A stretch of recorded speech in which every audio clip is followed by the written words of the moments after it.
예, 안녕하십니까. 성선회라 송은건 목사입니다. 이 국힘당의 차기 대표 선거가 참 흥미롭고 또 재미있고 그러면서 또 이 우파 보수 측에 관심을 아주 많이 끌어올리고 또 앞을 한치를 내다보기가 가늠하기 어려운 이런 이제 출렁이는 이런 것들을 볼 수가 있는데요.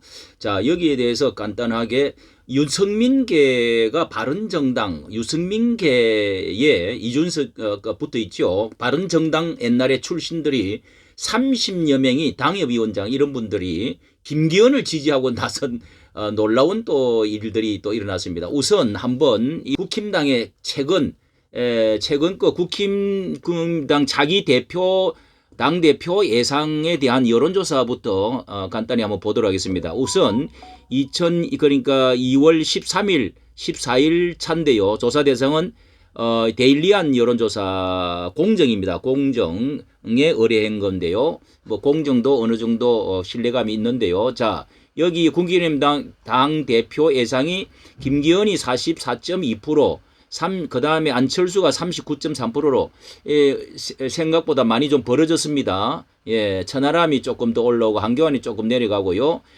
뭐 각자 다르기는 한데 여기에서 중요한 게 같은 조사에서 또 전체 응답자 1,100명을 같은 조사에서 국힘당 차기 당대표 예상을 물은 결과는 안 후보가 31.9%로 선두를 또 차지했고 거의 뭐 미세한 차이로 김 후보가 2등을 또 기록을 해버렸습니다.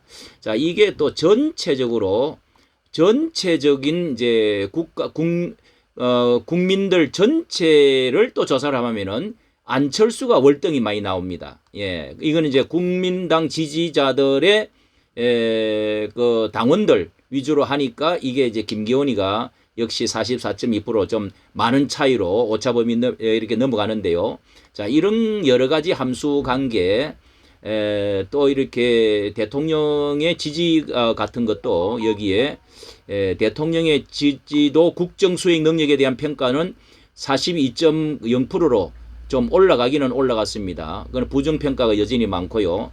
자, 이런 것들로 맞물려 있는데 여기에 또 뭐 많이 바뀌니까 다른 것을 보고 그 다음에 중요한 것이 여기에 유승민계 바른정당 출신이 30여 명이 말이죠. 30여 명이 김기현 지지를 선언하고 돌아왔습니다. 야, 윤 뒷받침 하겠다.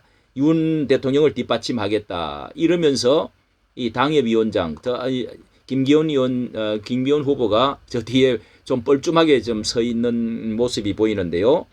이런 전 당협위원장 30여 명이 국힘당 내의 후보 김미원을 후보 지지를 선언하면서 이 바른정치 모임이라는데요. 20일 날 오전 국회 소통관에서 어제네요. 기자회견을 열고 22대 총선에 이기는 국민의힘 성공하는 윤석열 대통령을 뒷받침하기 위해서 정치적 목적과 뜻을 같이 하는 김 후보를 적극 지지하기로 했다. 이 놀라운 아주 반전인데요. 여기에 이제 김 후보는 5560 비전과 연대 뭐 포용 탕평 정치로 뭐 연포탕 이런 것도 말하고 그러면서 윤석열 정부의 성공을 이루겠다고 다짐하고 있는 이런 것에서 뭐 코드가 같다 이러면서요. 여기에 그 국민의힘 전당대회와 관련한 의견을 나누다가 연락이 서로 되었다. 이렇게 하면서 안철수 후보보다는 김 후보가 윤석열 정부와 코드가 맞다고 대한민국 발전시킬 수 있다고 주장했다.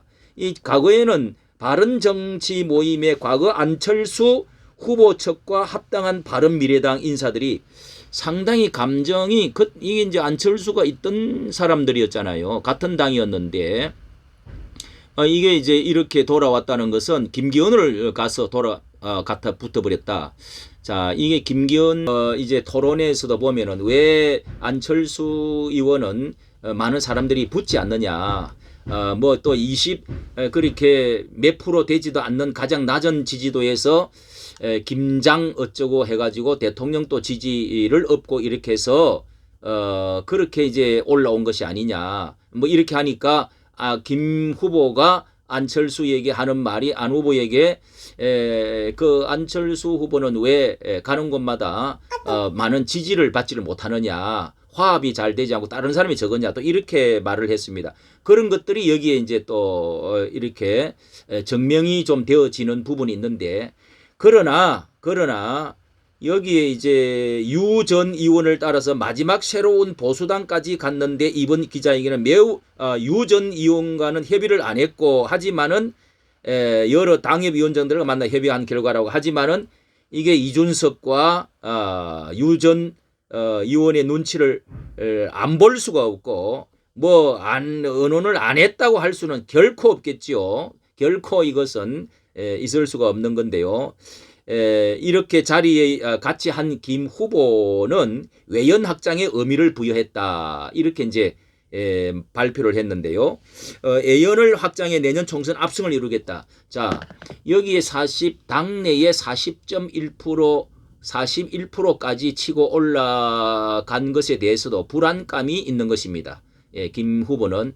그리고 김 후보가 과연 아직 자신감이 없는 것이죠. 그리고 50%를 넘겨서 초기에 1차전으로 그냥 끝내려고 하는 마음이 있는지를 모르지만은 이것이 정말 이 보수 우파 진성 우파들에 있어서는 이게 이준석과 유승민을 끌어넣는 일에 이게 이제 빚을 진단 말이죠. 빚을 진다는 것은 앞으로 빚을 갚아야 될 국회의원 이제 결국은 이분들이 무엇을 바라겠습니까? 이 사람들이 바라는 것은 이제 그 공천에 있어서 국회의원 뭐 10명이든 공천을 해달라.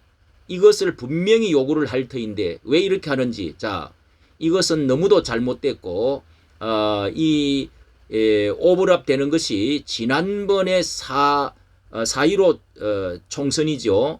3년 전에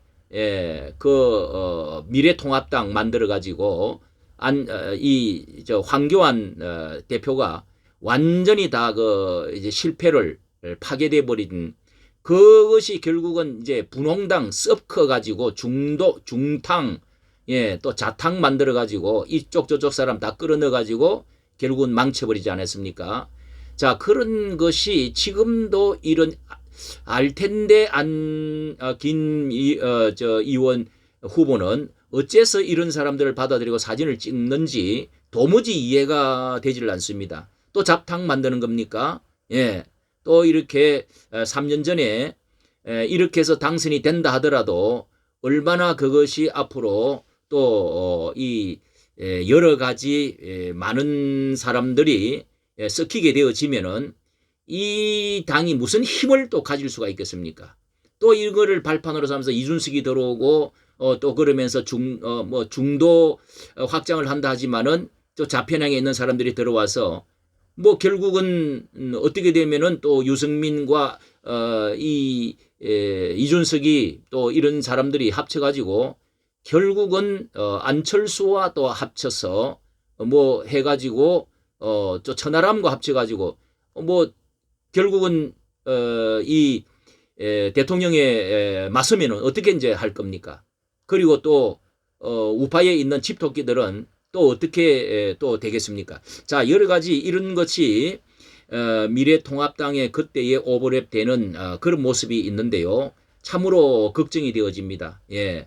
유승민계와 손을 잡아서 무엇을 얻고자 하는가, 무엇을 또 주고자 하는가, 또 뒤에 무슨 깔끔치 못한 조금 다음 해 가면은 안철수와 두 사람이 붙게 되면은 질 수도 있다. 이제 2차전으로 결선에 가면은 뭐 그런 이제 염려 때문에 그러는가 본데요. 그렇게 할수록 마이너스가 갈 수도 있는 일이 많이 생길 것이다. 예. 전강훈 목사님은 이 강성 보수 우파로서 안철수와도 잡을 수가 있다. 이런 말을 한 적이 있습니다. 예, 이봉규 TV에 나가서 그 말을 분명히 한 적이 있어요. 자, 이렇게 되어지면은 복잡해지죠.